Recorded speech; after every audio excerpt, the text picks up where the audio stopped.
topics and opinions expressed in the following show are solely those of the host and their guests and not those of W4CY Radio, its employees, or affiliates. We make no recommendations or endorsements for radio show programs, services, or products mentioned on air or on our web. No liability, explicit or implied, shall be extended to W4CY Radio or its employees or affiliates. Any questions or comments should be directed to those show hosts. Thank you for choosing W4CY Radio.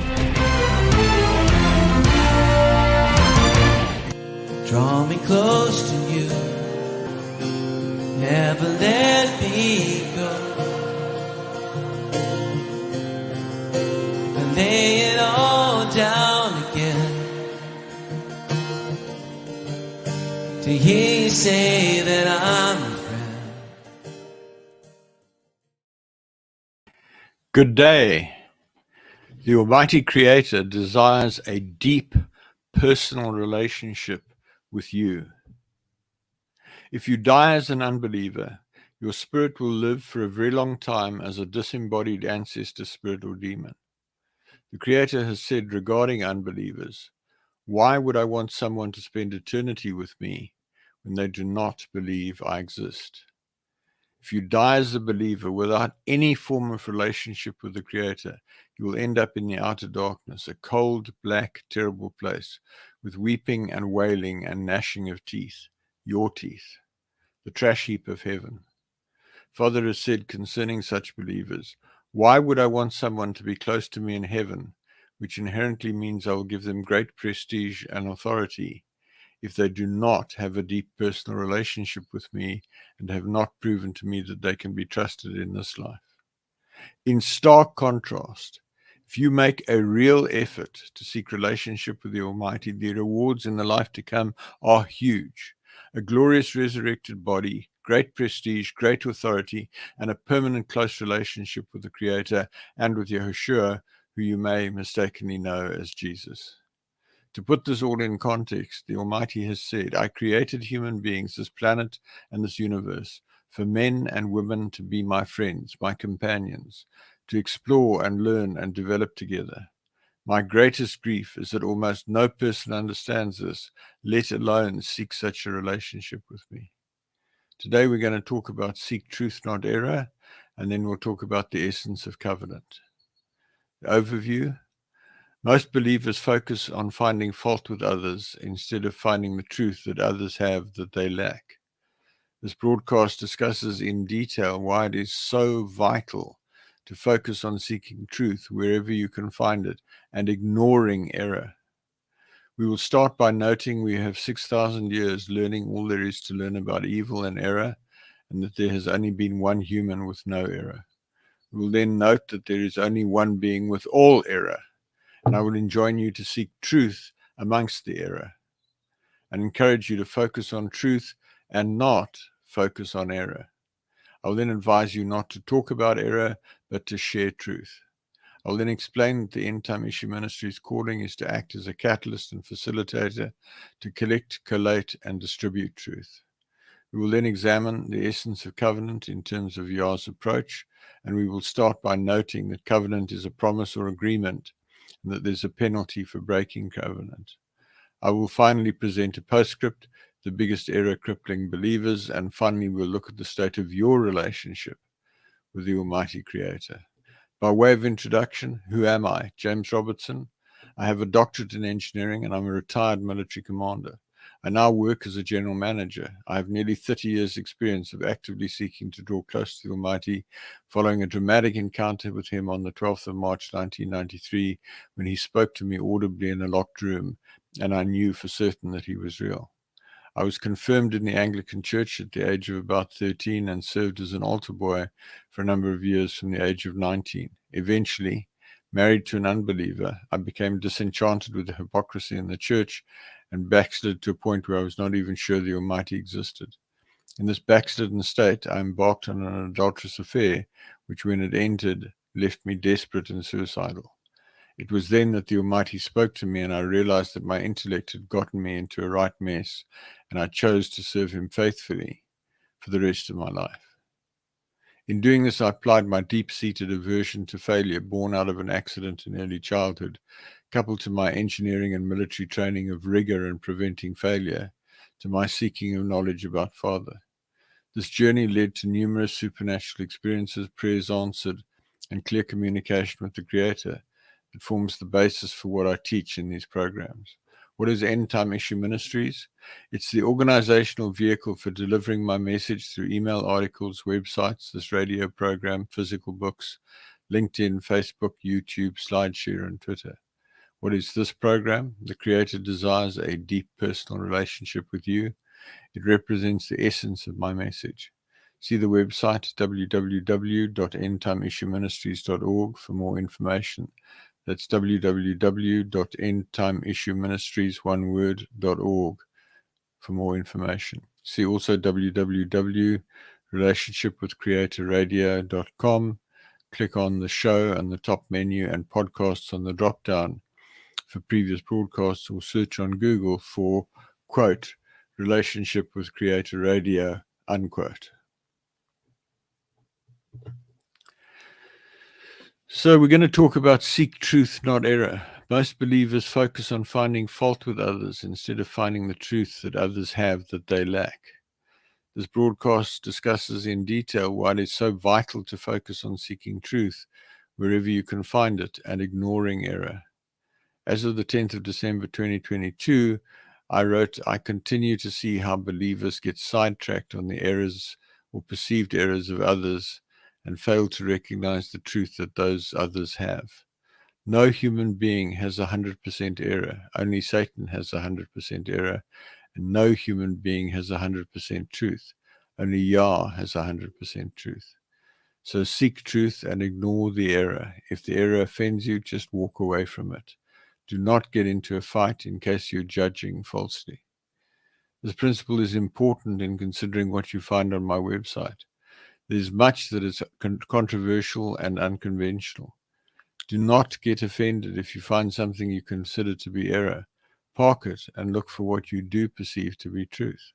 Ultimately, go to Father Yah and ask him to help you. Folks, this is such an important principle. Everybody on the planet has error. Rejecting somebody because they have error is a pretty pointless exercise, because if you rejected all the people around you who had error, you'd be left only with yourself. And since you've got error, you get a little bit stretched out, trying to get away from yourself. So, just take people as they come, look for what truth they may have that you lack, and move on. Or don't move on, but don't have fights about it. So I'm talking from the article 2013-0501, Seek Truth, Not Error. In February 2001, Father gave me a message titled Seek Truth, Not Error. In the years that followed, he's repeatedly stressed this principle to me, and I'm now impressed to share the concept again. Point number 1, 6,000 years learning all there is to learn about evil and error. About 6,000 years ago, when Adam and Chava, Eve, ate the fruit of the tree of the knowledge of good and evil, they set mankind on a journey to learn all evil. They already had access to all good. As a consequence, we now live in the most evil generation that has ever lived, and we're surrounded by evil and not by much good. Even that which we think to be good is often corrupt and error. This is far more widespread and far more deep-seated than it may seem to you right now, as will be evidenced in the messages that Yah willing will follow this one. Folks, this is such an important principle to understand. Humankind has been on the planet for a tad over 6,000 years, about 6,020 years. When they started, Adam and Chava, Eve, had access to all truth. They had no error, they had no sin, until they disobeyed Father and ate that fruit. The fruit's irrelevant. It's the disobedience that matters. And so 6,000 years later, mankind has slid and slid and slid and slid into greater deception, greater error, greater sin. So you're surrounded by people who are in error and sin. Chances are you're in error and in sin, you just don't know it. Because if you knew it, you wouldn't do it, would you? So there's only been one human being with no error. It is also so that there's only been one human being who lived a life without error and without sin, and that is Yeshua, the anointed of Yah of Nazareth in Israel, who lived about 2,000 years ago and who died to provide an atoning sacrifice for our sins, and to show us the way to serve Yah and overcome with the prospect of eternal life with him and Yah in heaven. Accordingly, if you examine me or any other person, you will sooner or later find error and sin. The same applies to any article, book, teaching, etc. Believing that there are human beings who are without sin today is foolishness in the extreme. Accordingly, whether it be your shepherd, pastor, imam, rabbi, priest, whatever, or your husband or your wife or whoever, do not expect them to be perfect and without error, and do not be surprised when you discover that they do have error. It's just part of the human condition, folks. I continue to find things that I thought were this way, and then I realized they're that way. So I prayed pretty much every night, Father, lead me into all truth by your Spirit. Show me the level of my present deception and how to correct it. And as I continue to pray that, I continue to have revelation about things that I misunderstood, things that I didn't understand, things that I was in error about. I had a major flurry of revelation about 6 months ago into a whole bunch of things that I'd done wrong where I thought I was being led by Father and I wasn't. So, folks, it's an ongoing journey to seek all truth. For the same reason, when you encounter teachings, expect to find that there is error mixed with truth, or more likely, truth mixed with error. Refusing to read anything written by an individual because they've been found to have error is foolishness and will quite possibly cut you off from important truths. I publish quite regularly by email, emails with links to YouTube videos of religious teachings.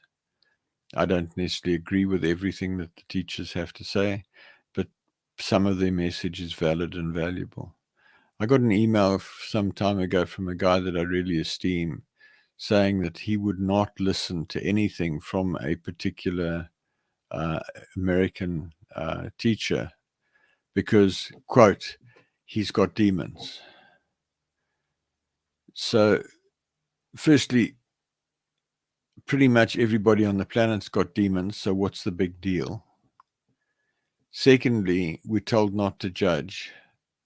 Thirdly, the person involved, the reason that I shared his recordings is that, in my opinion, he has some really important truths which he teaches more accurately than anyone else I know of. Or I should say taught, because he passed away some decades ago. But it is tragic and stupid for this man to say, this great emissary, this great apostle, this great general has got some demons that I think I discern, and therefore I'm going to have nothing to do with him. If that person took that to the logical extent, they would go and live on top of a mountain in a monastery and not talk to anybody else for the rest of their lives. Then there's only one being with all error. To take the matter further, there's only one being that has all error, and that is Satan. Thus it is so that even extremely evil people have truth. They could not function without some truth in their lives. So the principles upon witchcraft and other satanic activities are based are also truths. Thus, if one is called to minister to people in those areas, one must be willing to sift the truth from the error. So we hear about Satanists and witches doing astral projection. But the truth is that there are believers, or there have been believers through the ages, who have also used astral projection. The Satanists, the witches, use it for evil. The believers used it for good. So just rejecting everything that they teach, and I'm not suggesting that you should go out now and start learning from Satanists. I'm just making the point. I had the experience back in 2001 to bring a really strong Satanists to repentance and relationship with Father. And I would have benefited if I had known more about what he knew and what he believed as a way of engaging with him and getting him set free of the stuff that was holding him in bondage. As it was, Father had recently given me a very powerful deliverance and cleansing process, and I took him through that, immersed him 3 times. He had a dramatic experience of in having, and the 3rd time he went under the water, having a vision of the gates of heaven opening for him. Now that sort of experience is something that will radically change a person's life. Then seek truth amongst the error. It therefore becomes apparent that in searching for truth, one must constantly sift through the error. As the wheat and the chaff are mixed together intimately and difficult to separate until the season is right, so the truth and the error are frequently difficult to separate. In fact, we've grown up in a world so filled with error that much of what we believe to be truth turns out to be error. For example, most of us have grown up believing that the name of the Almighty Creator of the heavens and the earth is the Lord, capital letters, and or God. And it comes as a shock to most to learn that those are in fact pagan, in other words, satanic names. And it is only through the grace of our Almighty Father in heaven that He's seen fit to answer our prayers and have any sort of relationship with us. But that grace has been withdrawn. As you dig further into the subject, as I hope to in the days ahead, you will increasingly discover that there are other things that you have taken to be truth which are in fact error. And you may even discover that there's some things you thought were error that are in fact truth. So by way of example, I published last week an article, Can You Prove That Jesus is God? And that's a response to a revelation that I was given by Father in 2001, that Yeshua, Jesus, is not Yah.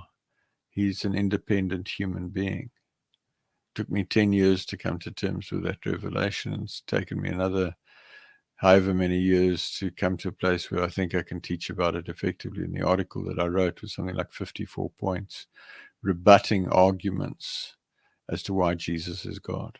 And if you're battling with that, I suggest you read that article. It is on the website.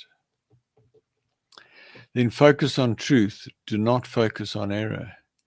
In all of this, focus on the truth. Do not focus on the error. Take it for granted. Error is there. Be it you, your pastor, your imam, your rabbi, your priest,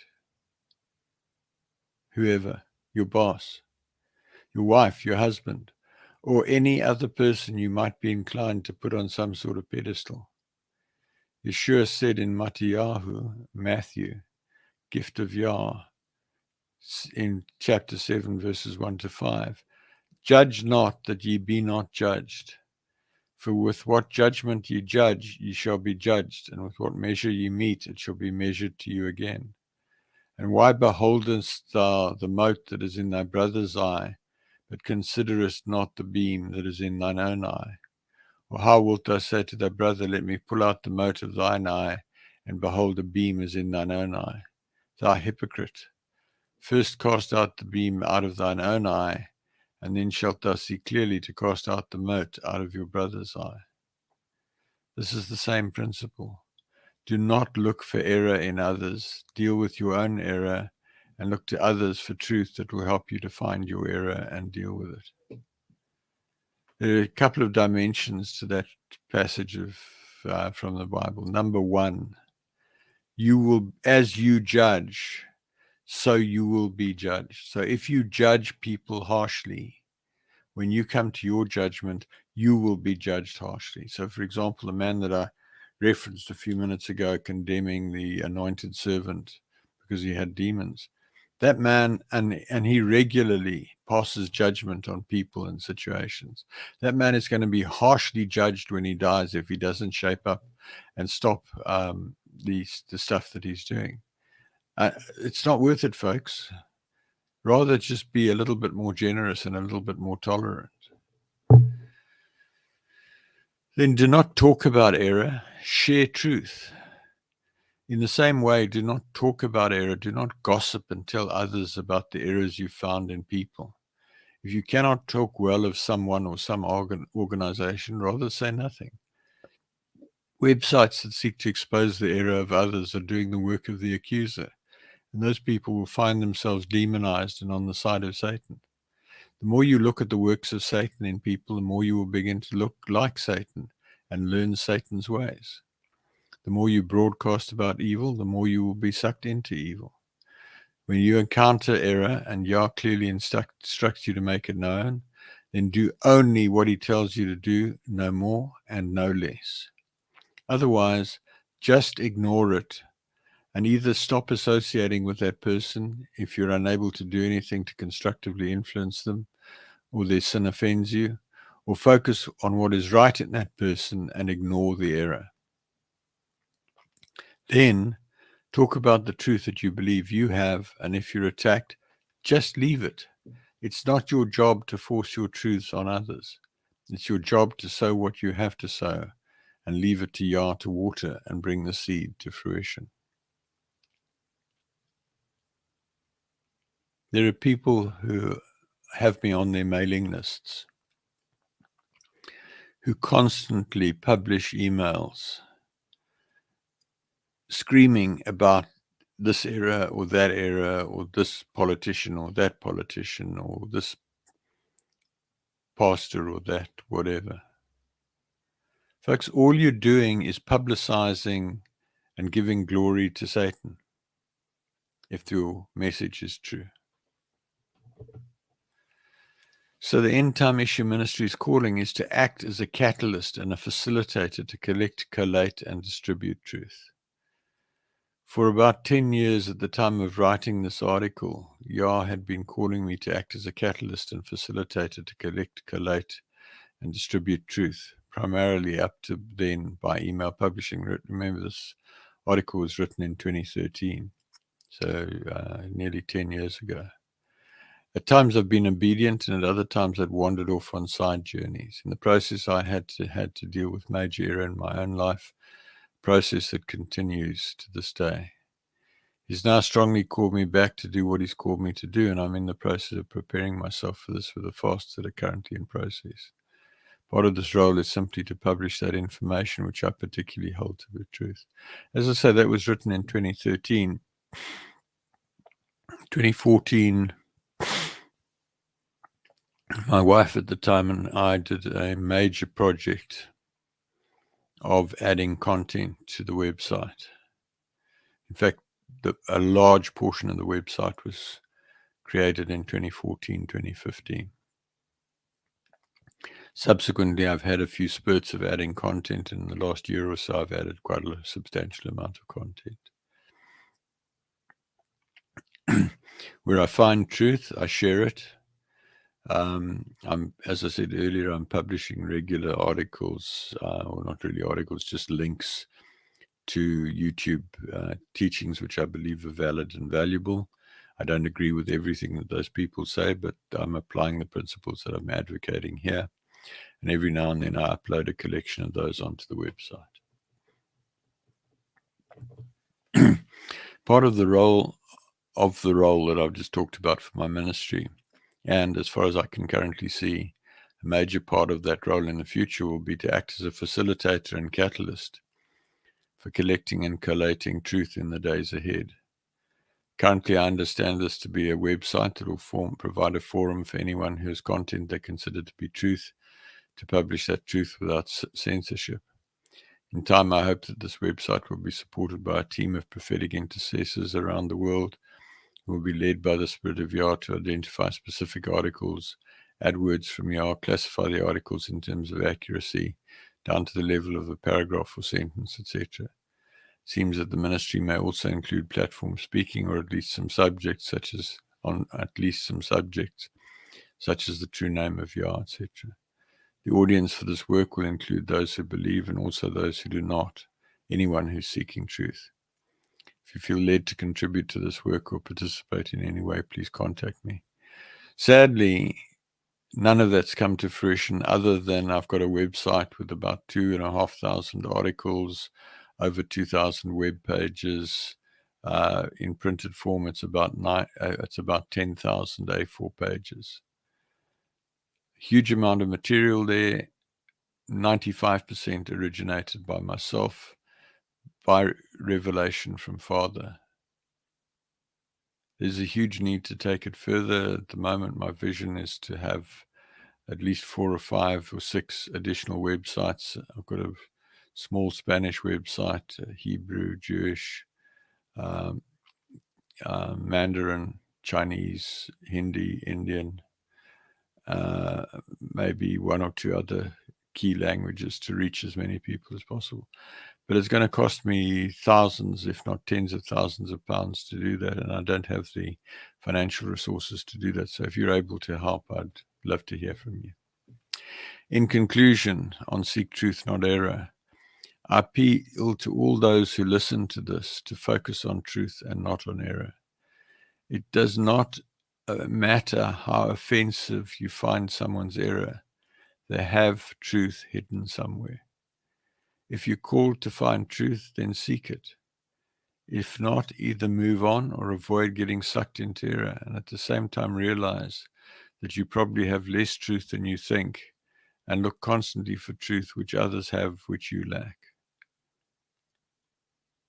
This principle has been absolutely key in my walk with Father since he first spoke to me about it.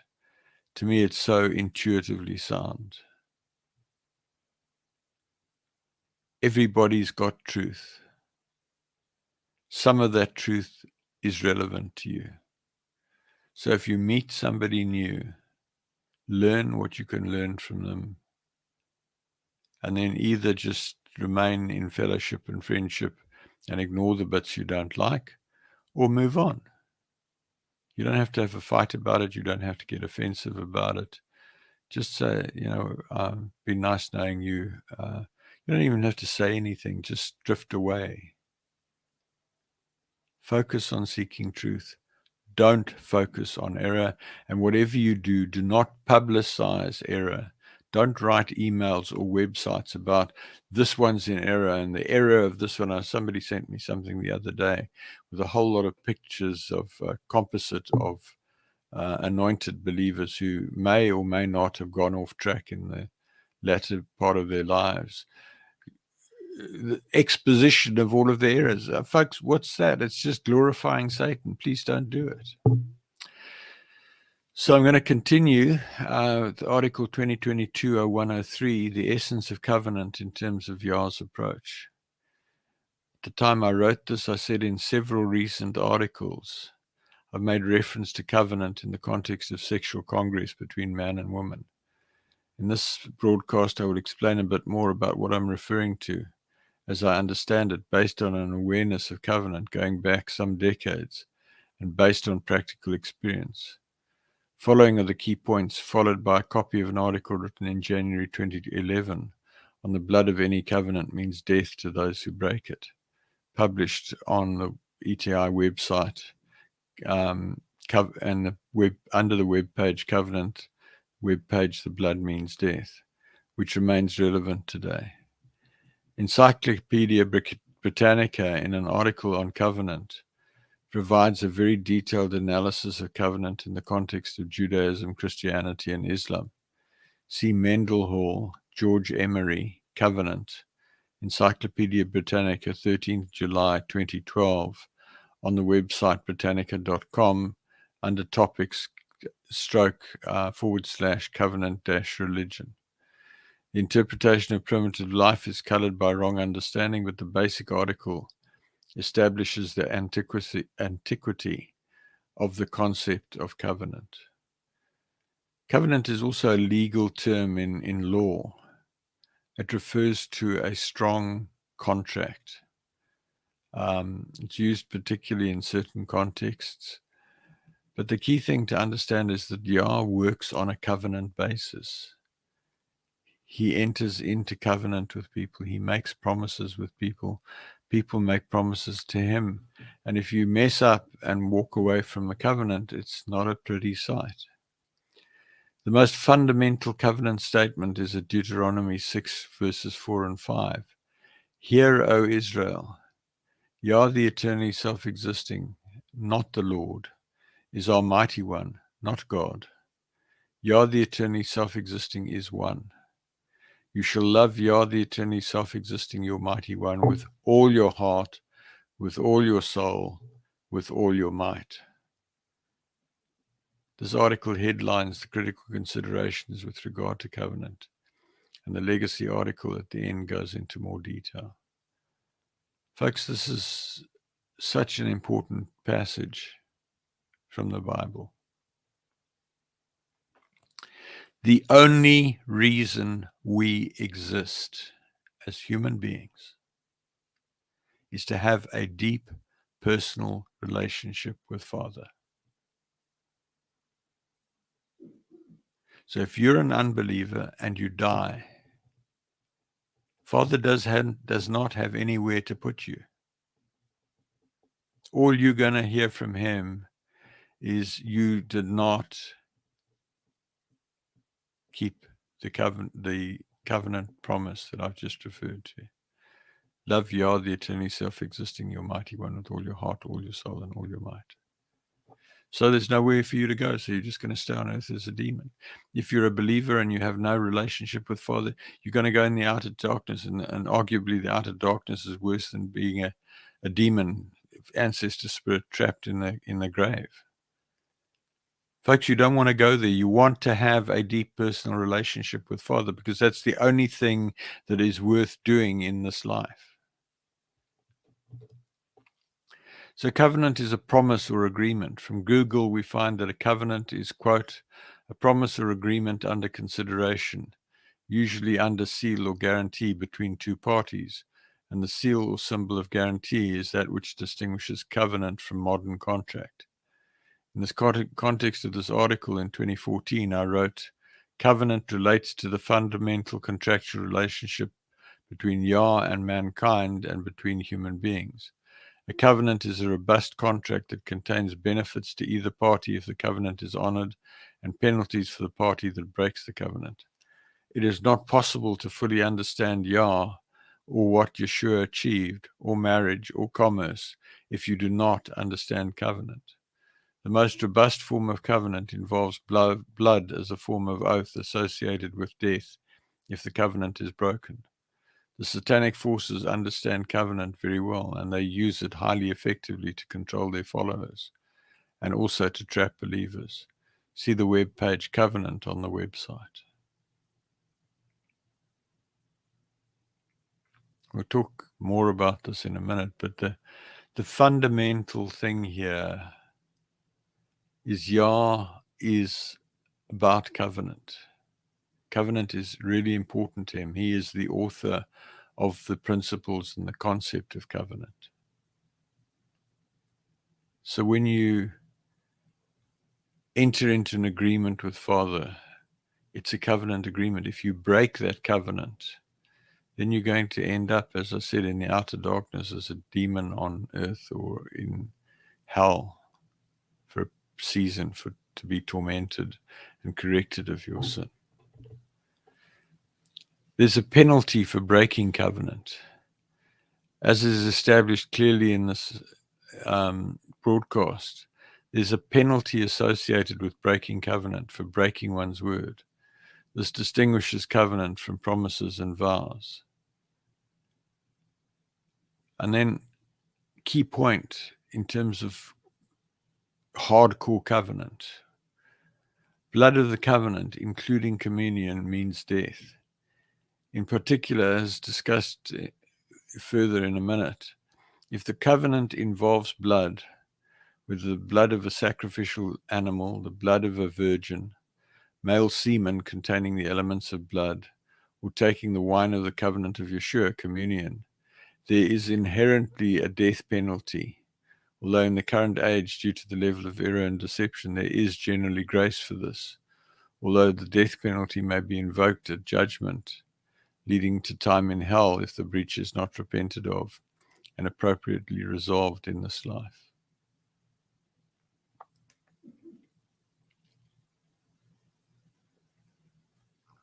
It's all very well to go to church and take a sip of the communion wine.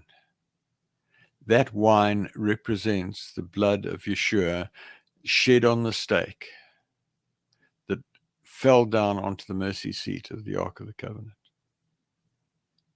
He died a terrible death to enter into the covenant that is available to you and to me through belief in the covenant of Yeshua.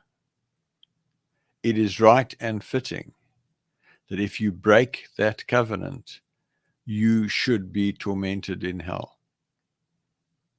I can't make that point clearly enough. Hell is not some weird, perverse thing that the Almighty dreamt up. Hell is the place where you pay the price for your sin because you have failed to walk in the covenant of Yeshua. Then the taking and giving of virginity is a covenant act. As noted a moment ago, and previously in the articles I've broadcast the last few weeks, the shedding of blood associated with first intercourse in sexual consummation represents the blood of a covenant. This covenant locks in whatever may have been agreed between the man and woman, whatever is implicit in their relationship, and unless explicitly excluded, the default terms of the Virgin's Covenant. See the article, The Essence of Message 3 Virgin's Covenant, on the website. Promises given and received in a marriage ceremony before first intercourse are also locked in by first intercourse. All promises given and received and sealed by taking communion associated with that are also locked in with the court of heaven. Folks, communion, the rehearsing, the covenant meal, whatever you want to call it, the bread and wine of the covenant, is extremely powerful. And you don't want to mess with it. You don't want to take it lightly. Likewise, virginity. Likewise, sexual intercourse. These are covenant acts. So the reason that Father doesn't like divorce is because it's breaking covenant. But if one party breaks covenant, it's a basis for divorce. And the church is in serious error with what they teach. It's a straightforward matter. There was a covenant, a set of covenant agreements entered into when the marriage was consummated. If the one party violates those terms, the marriage is null and void, and the one party is going to pay the price. Then male ejaculation in the vagina is a covenant act. Since the semen of the male contains both salt and the elements of blood, male ejaculation in the vagina is a covenant act, and first intercourse where there is no hymen is still a covenant act. So sexual intercourse with a woman who is a real virgin, a widow, or truly divorced introduces an automatic covenant based on the terms referred to above. At some level, telephone sex between believers where the woman is a virgin, as per above, has covenant implications. A weak one-flesh bond is formed with remote telephone or similar sex. And you don't want to do that with an unbeliever. The court of heaven is very strict with regard to breach. It's vital to understand that the court of heaven, in other words, Yah as judge of all creation, is very strict concerning breach of covenant. Where there is explicit and manifest breach and every attempt has been made to reconcile, the severity of the covenant, the severance of the covenant, in other words, divorce, will be readily granted. Where there is not manifest breach, then asking for severance, in other words, divorce, is futile. It will not be granted. In particular, see the article 2022-0101, the implications of careless sexual activity and resulting one-flesh bonds and covenants, on the web page of that name, implication of careless sexual activity, the article 2022-0102, unrighteous divorces treachery, on the web page unrighteous divorces treachery, for case studies where divorce was not granted and the damage caused by damage was caused by unrighteous attempts at divorce. Do not enter into covenant lightly. The bottom line is that one should not enter into covenant lightly. Be absolutely certain about what you're doing. You are not going to get out of it easily, and generally you will not get out of a covenant without significant loss and pain. As an extension of that, casual sex is massively damaging to a believer. Elaborating on the previous point, casual sex on the part of believers is massively damaging and should be avoided at all costs. Once you're consummated, you're locked in for life, barring gross breach by one of the parties, in which case that party will potentially suffer major loss. In conclusion, I hope that this has clarified the situation with regard to covenant. Please read the article below and be very careful about how you enter into agreements and covenants going forward. Go to the website. There's a web page, Essence of Covenant, and look there for further information. There's another article which is appended to this article which discusses covenant in more detail. So this can apply to business agreements. At some level, any formal contract is a covenant and is to some extent governed by Yah's laws of covenant.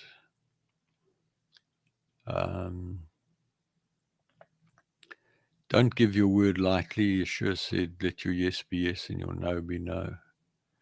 Don't go beyond that. It's a big subject, folks.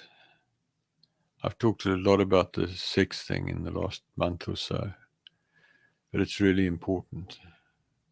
And it applies to all sorts of other things too. So postscript, the biggest error crippling believers. As a codicil to this article, please read the article, Biggest Error Crippling Mature Anointed Believers, on the website. To sum that up, you are not a glove puppet or a string puppet. Father is not manipulating you and directing you. He's not going to take control of your life as so many people teach and believe. Yah created you to take dominion over the forces of darkness. Yah created you to exercise your intellect and ability to survive and thrive on earth, not for him to live your life for you. You will determine your destiny when you die. It is a function of what you choose to believe and choose to do and how well you do it, day in and day out. So prosperity requires that you work hard and sensibly and effectively to earn your living. It's no good sitting at home believing that Father's going to provide for you. You've got to get a job. I work hard to support this ministry. I believed for many years, I prayed for many years. Father, guide me by your Spirit every second of every day in every possible way. And for years I believed that he was doing that. In the process, I made numerous mistakes. And I only woke up to this about a year ago. Probably 10, 15, maybe 20 years from the time that Father first said to me, James, you're not a glove puppet. But I didn't get it. There is so much teaching. There are so many people who believe that if you're a believer, Father takes control of your life and lives your life through it. He created you to be his friend. Why would he want to manipulate and control you? It doesn't make sense when you actually stop and think about it. So I'd like to close off by asking you, what is the state of your relationship with the Almighty Creator today? I'd like to ask you to critically examine where you are relative to the Almighty Creator. Do you talk to him constantly throughout the day and allow him to lead you in every possible way? Are you conscious of him at all times? Do you worship him at every opportunity?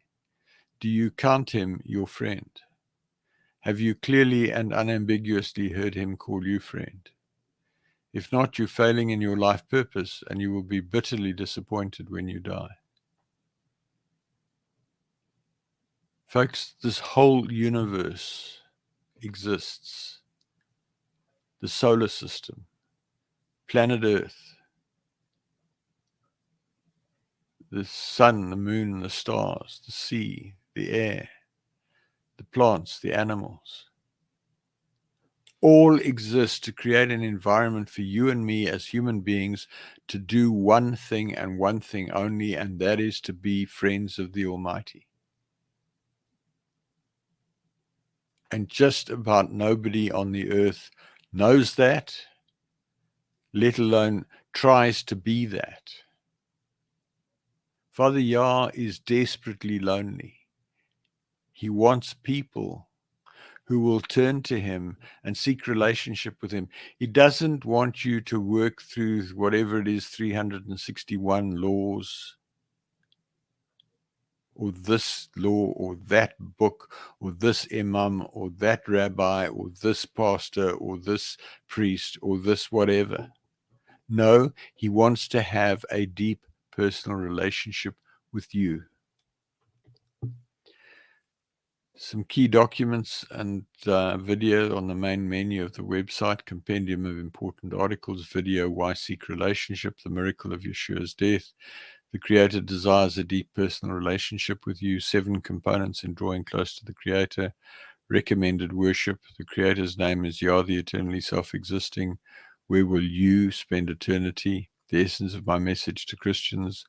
Another one to Jews, to Muslims, to other religions. All available at www.endtimeissueministries.org. That's End Time Issue Ministries, one word. Transcript of nearly all teachings in this series are available on the website at the bottom on the radio page. Recordings of nearly all of the teachings broadcast so far are available on the radio page, and they're all available at www.relationshipwithcreatorradio.com. That's relationshipwithcreatorradio, one word.com.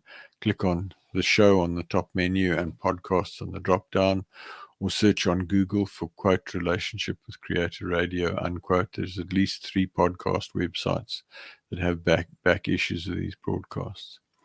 Books constituting a compilation of most writings published since 1998 till May 2019 are available near the bottom of the menu in the compilation of most writings page. These are all formatted PDFs ready for printing. I publish regular email articles. Email me at james@endtimeissueministries.org. That's JAMES at endtimeissueministries, one word.org, to be added to the mailing list, or to seek counsel or prayer or give me feedback. Visit the website and use the Google search, article keyword cloud, table of contents, and the article search to locate the information you're looking for. They're all along the top of the web page, of the website homepage, or the menu, in fact, on every page. In closing, thank you for listening. Please send me your questions to james@endtimeissueministries.org. Please email me to join the mailing list at james@endtimeissueministries.org.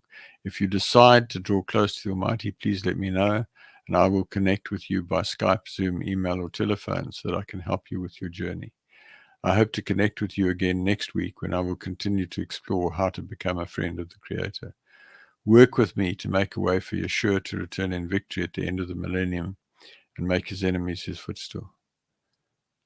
It doesn't matter your race, whether you're African, Asian, Indian, European, whatever.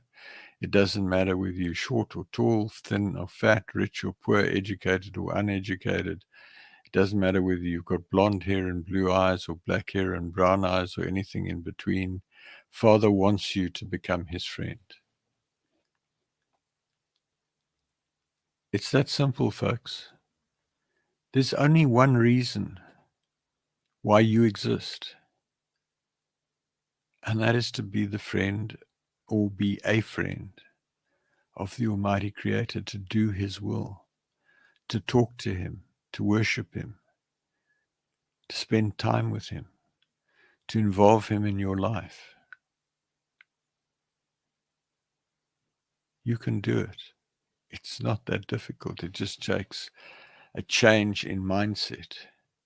You can go to him right now and say, Father, James says, you want to become my friend. You want me to become your friend.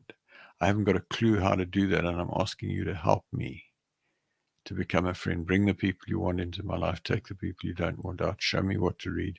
Help me. He's there for you. He'll meet you wherever you are. Good night.